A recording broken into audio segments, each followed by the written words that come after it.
है कि पहला हक सरदारों का, बाकी सब चोर चमारों का। जब सरकारी पद पे लोग बैठे हुए हैं वो ऐसी बातें कर रहे हैं तो और वो दूसरा ये भी कहते हैं कि यूजीसी का जो मामला है वो जरूरी नहीं है, इससे भेदभाव पैदा हो जाएगा।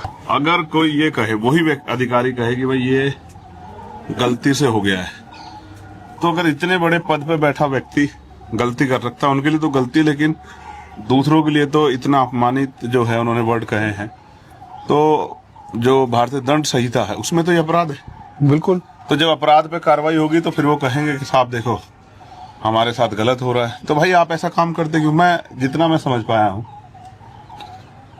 कुछ लोगों पे तो अनजाने में होता है, लेकिन जो लोग नॉलेज रखते हैं, रोज मुकदमे लिखते हैं, रोज जो है जांच करते हैं, और सीओ SC/ST एक्ट की तो जांच ही सीओ करते हैं उत्तर प्रदेश में जी। अगर उनको ये नहीं पता किस तरह के शब्द यूज करने हैं, तो फिर मैं क्या कहूँ? फिर तो मानो कि जातीय पूर्वाग्रह भरा हुआ है आपके अंदर। आपको समझ ही नहीं है कि अब ये देश आजादी के बाद जो है संविधान वाला देश हो गया है, जहाँ आप किसी जाति के बारे में इस तरह के शब्द नहीं कह सकते हैं। वहाँ पर ये भी कहते हैं कि चमार जो शब्द है वो बोलने पर हम पर ST/ST एक्ट लग जाता है, लेकिन आप जो है जब जाति प्रमाण पत्र लेते तब तो वहाँ चमार लिखवाते हो, जाटव लिखवाते हो। झूठ है। जैसे उन्होंने क्या कहा, उन्होंने कहा कि चोर चमारों, जैसे आप जाति के साथ उस तरह के अपमानित शब्द जोड़ते हैं तो वो जो है ऑफेंस हो जाता है, तब वो जो है अपराध की संज्ञा में चला जाता है, तब फिर उस पे जो है अपराध बोध हो जाता है, तब उस पे फिर कार्रवाई होती है। जैसे अभी कुछ चल रहा है, वेब सीरीज चल रही है लोगों पे, जैसे अभी वो आया ना वो घूसखोर जी, हाँ, उसमें उनको बुरा लग गया, यहाँ बुरा नहीं लगा। अगर वो सिर्फ घूसखोर के बाद वाला वर्ड रखते तो उसमें क्या बुरा था? सही बात है। लेकिन वो घूसखोर जोड़ा था, उनको लगा कि भाई हमारे पूरे समाज पे ये जो है टिप्पणी होगी। हालांकि ठीक है, वो मुझे उन पे क्या कहना, हम पे तो अपने लोगों का बहुत काम है यार, क्या कहें, अपने लोग काम कर रहे हैं और वो उम्मीद है कि वो काम जो है आगे बढ़ेगा। 27 में जो है चुनाव है उत्तर प्रदेश में, तैयारी आपकी अच्छी खासी चल रही है, लेकिन मैं आपसे एक सवाल करना चाहता हूँ, पर्सनल सवाल है मेरा। बैठो ना, जो मैं लेके बैठो, महाराजा बन के बैठो, महाराजा कुर्सी। मेरा पर्सनल सवाल है आपसे ये कि मैं आपको 6-7 सालों से जानता हूँ, हमारी बीच में बहुत कनेक्टिविटी भी रही है। मैंने देखा है कि आप काशीराम साहब की तरह कपड़े पहनते हैं। अब मुझे पता नहीं ये बाई एक्सीडेंट हुआ कि आप सच में वैसे पहनते हैं। एक वाइट शर्ट होती है आपकी, एक पैंट होता है सादा सा, और बाबा साहब अम्बेडकर की तरह आपके हाथ में मेरा संविधान रहता है। तो ये नॉर्मल ड्रेस है। हमारे जो महापुरुष हुए हैं, मैक्सिमम उन लोगों ने कभी कुर्ता पजामा उस तरह की चीजें नहीं पहनी। हम लोग उनके फॉलोवर्स हैं, तो चीजें महसूस करते हैं कि उन्होंने क्यों नहीं पहनी है, क्या, तो कोशिश करते हैं। ऐसा नहीं कि भाई कोई कॉपी करने जैसी वो है। मैं तो कोट भी पहनता हूँ, कई दफे पार्लियामेंट जाता हूँ कोट पहन के जाता हूँ, कोई उस तरह का इवेंट होता है पार्लियामेंट तो कोट पहन के जाता हूँ। तो ये राइट्स है हमारे पास। मैं मूछे रखता हूँ, साहब तो नहीं रखते, बिल्कुल बाबा साहब भी रखते थे। तो ऐसा नहीं है कि मतलब ये अपने अपना हर समय का मतलब एक स्थिति होती है उस समय की। 25 साल पहले क्या था, उससे 25 साल पहले क्या था, 100 साल पहले क्या था, क्या स्थिति थी। अब समाज में पढ़ने लिखने के बाद थोड़ा सा उस तरह का आत्मसम्मान पैदा हो रहा है। मैं क्या, आज मेरे जैसे लाखों लोग हैं जो मूछे रखते हैं, उस तरह से अपनी बात को दमदार रखते हैं, ठीक है। तो ये मतलब ये इस तरह का वो है प्रक्रिया, ये जो है ट्रांसफॉर्मेशन हो रहा है, जो जागृति हो रही है उसका ट्रांसफॉर्मेशन हो रहा है। बाबा साहब, फूले साहब, साहू जी महाराज, फूले साहब से साहब, मुझे बात याद आई कि 200 साल पहले फूले साहब हुए थे, और आज भी उनसे इतना डर है कि उनकी मूर्तियां तक हिला दी जाती हैं। डर नहीं है, बेसिक समझो क्या है। बाबा साहब से क्या डर है? बाबा साहब के हाथ में कोई तीर तलवार थोड़ा ही है, बिल्कुल, ना कोई धनुष बाण, ना कोई जो है बंदूक है। उनके विचारों से डरते हैं। जो बाबा साहब ने कॉन्स्टिट्यूशन के आधार पर दिया है, वो उसने एक मतलब ना हजारों साल की बेड़ियों को तोड़ दिया है। एक स्वाभिमान सम्मान का जो है अवसर दिया है, अवसर की समताएं दी है, अपनी बात को कहने का अधिकार दिया है, अपनी बात को अगर गलत हो रहा है तो उसके क्या विरोध करने का अधिकार दिया कॉन्स्टिट्यूशन में। तो कॉन्स्टिट्यूशन आप जब उसको देखोगे, ये कॉन्स्टिट्यूशन ही तो जिसकी वजह से मैं मेंबर ऑफ पार्लियामेंट हूँ, ये कॉन्स्टिट्यूशन ही तो है जो राइट देता है। मेरे फादर पढ़े हैं, उनको नौकरी का अधिकार मिला, उनको रोजगार का अवसर मिला, ये कॉन्स्टिट्यूशन तो है, इसमें हमें स्पेशल प्रोविजन मिले। तो ऐसा नहीं है। मैं समझता हूँ कॉन्स्टिट्यूशन जो है हमारी शक्ति है, और हमारे लोग कॉन्स्टिट्यूशन को समझ नहीं पाए, ना उस तरह से जान पाए, उसका खामियाजा है तो भुगत। मैंने आपकी 2-3 रैलियां अभी कवर की। मैं मतलब देखना चाहता था किस तरह से जो है चुनाव में क्या होने वाला है, क्या सच में वैसा होगा, क्योंकि मैं और भी बहुजन नेताओं की रैलियों में जाता था, वहाँ काफी सारे गाने बजते थे कि इस बार ऐसा करना है, इस बार वैसा करना है। कभी दिमाग में मेरे भी बस से जाता था कि शायद ऐसा होगा कि नहीं होगा। तो मैं आपसे एक आखिरी सवाल ये पूछना चाह रहा हूँ। भूख लगी है, सुबह से कुछ नहीं मिला भाई? हाँ जी, हमें भी भूख लगी भाई। हमने कुछ नहीं खाया। ठीक है, जो है उसी में बांट के खा लेंगे। आपकी रैलियों में जो है मैंने देखा है कि अभी भी कैडर की कमी नजर आती है। कई बार ऐसा लगता है कि आप ही को कंट्रोल करना पड़ता है लोगों को। मैं सहमत हूँ इस बात से, लेकिन ये कमी नहीं है, ये उत्साह है, क्योंकि सारे पार्टी के वर्कर नहीं होते हैं।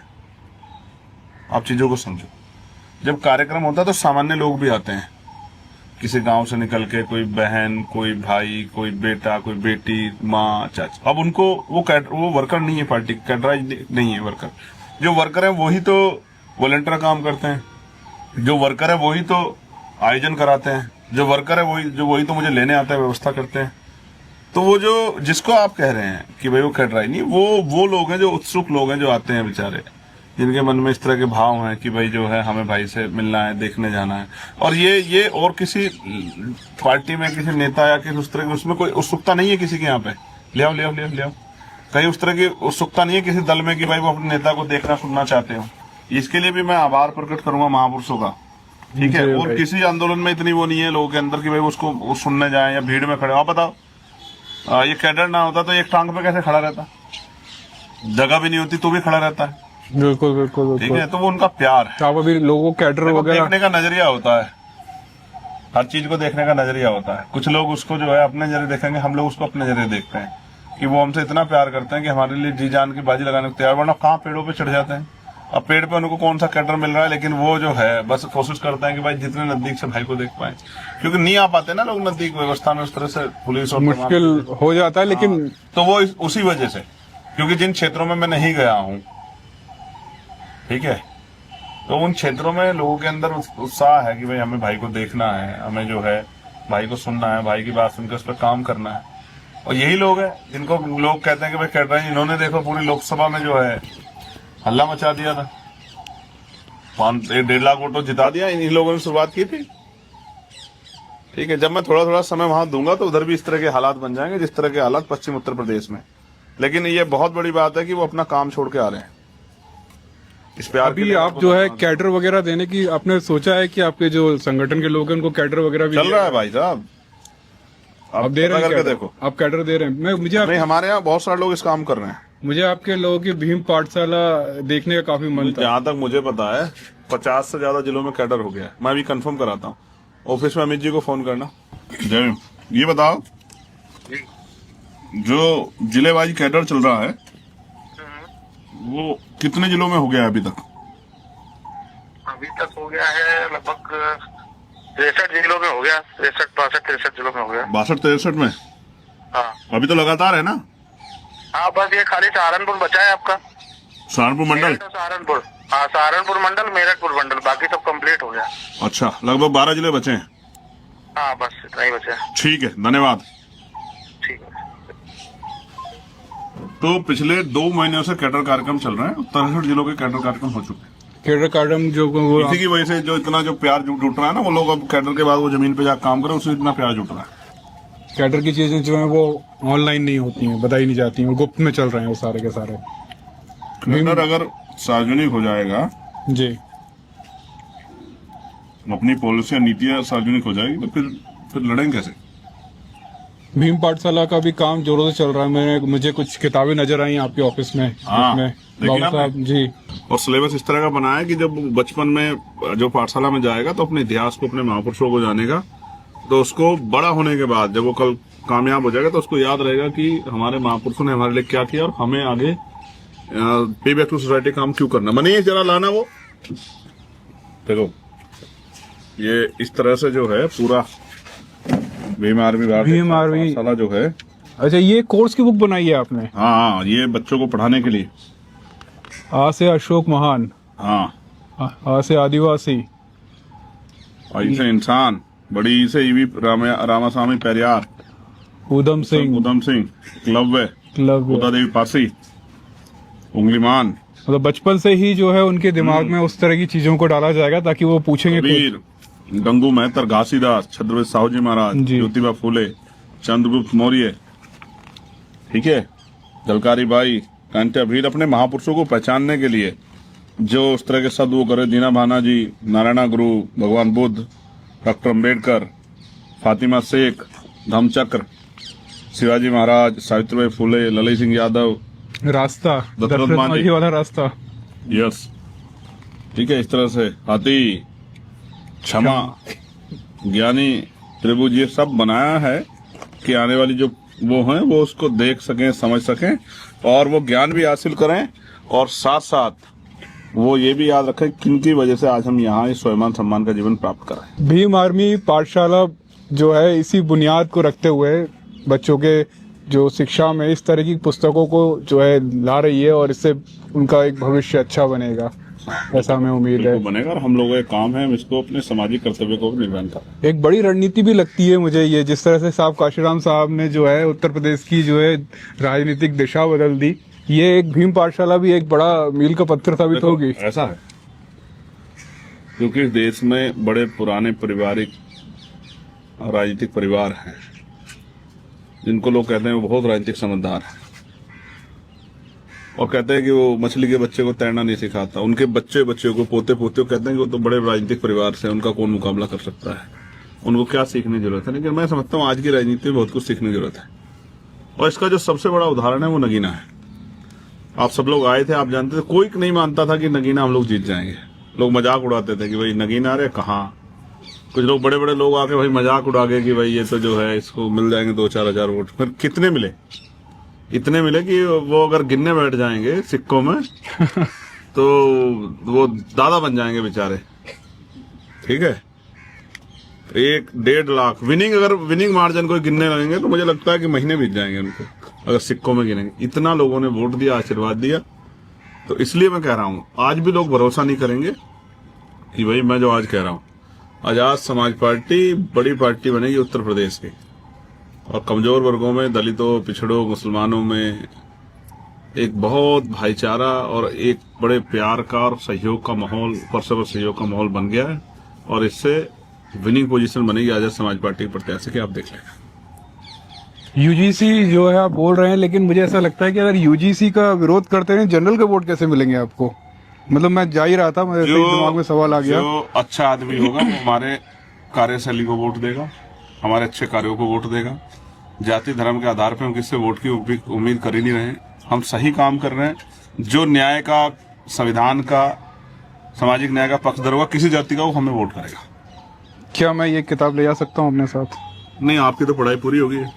अब दोबारा से पढ़ना चाहते हैं? नहीं, मैं लोगों को बताना चाहता हूँ कि भीम आर्मी जो है किस तरह की माध्यम से लोगों पे चली जाएगी। हाँ, मैं फिर भी आप चाहो इसको ले जाना, ठीक है, तो मैं इसके लिए बात करता हूँ कि ये जो इसकी जो कॉस्ट है वो हमसे आपसे ले लेंगे। जी भाई, बिल्कुल ठीक है, बिल्कुल। क्योंकि अगर आप स्टूडेंट होते तो हम आपको फ्री में देते, तो आप स्टूडेंट तो हो नहीं, इसलिए जो है जी भाई, हम दूसरी छपवा लेंगे। जी भाई, ठीक, कुछ हो इसमें अल्फाबेट पूरे वो किए गए और 1 2 3 को भी उस तरह से बिल्कुल बिल्कुल। मतलब यहाँ बुद्धा से लेके हर चीज उसी चीज दिखाई गई है। ठीक है। और ये बच्चे जो सीखते हैं बचपन में, उसको भी ABC को भी उस तरह से राइटिंग सीखने के लिए भी वो किया। मुझे आपकी रणनीति जो है ना बहुत ही बड़ी लग रही है और कई सालों की लग रही है। नहीं, ये बहुत तो लंबा प्रयास है भीम आर्मी आजाद समाज पार्टी के लोगों का कि कमजोर वर्गों के लोगों में, देखो महामना राम सुब्रमा जी हैं जी, साहू जी महाराज हैं, पेरियार हैं, ठीक है, कांतिया भील हैं, संत तुकाराम हैं, सम्राट अशोक हैं, गुरु रविदास जी हैं। ठीक है, इस तरह से एक प्रयास किया गया है कि आने वाली पीढ़ियां भी, उधम सिंह जी हैं, वो अपने इतिहास को जाने। ठीक है, नारायणा गुरु हैं, कपूरी ठाकुर है, कार्ल मार्क्स हैं, कबीर साहब हैं, लाखन पासी है, ललई सिंह यादव है।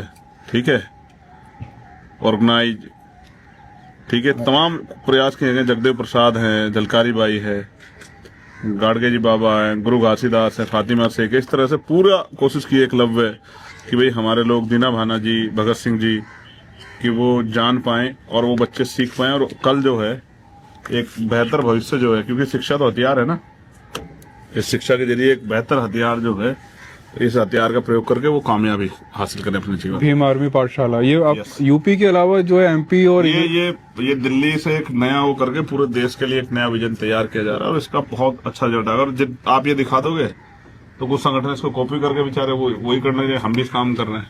हम तो ऐसे ही ठीक है, हम तो सामाजिक उसका काम कर रहे हैं, तो ठीक है। नहीं, बच्चों में एक अच्छी ऊर्जा आएगी और वो एक नई सोच के साथ आगे बढ़ेंगे। मुझे बहुत अच्छा लगा ये सब। इसके पीछे सब कुछ समाज बिल्कुल बिल्कुल ठीक है जी भाई, क्योंकि ये वहां भी जाएगी जहां हम चुनाव नहीं लड़ेंगे बिल्कुल और वो बच्चे वोट ही नहीं करते ना। आप समझो हम किसको प्रभावित करें, बस हम उनको प्रेरित कर रहे हैं कि अपने महापुरुषों को, अपने इतिहास को जान।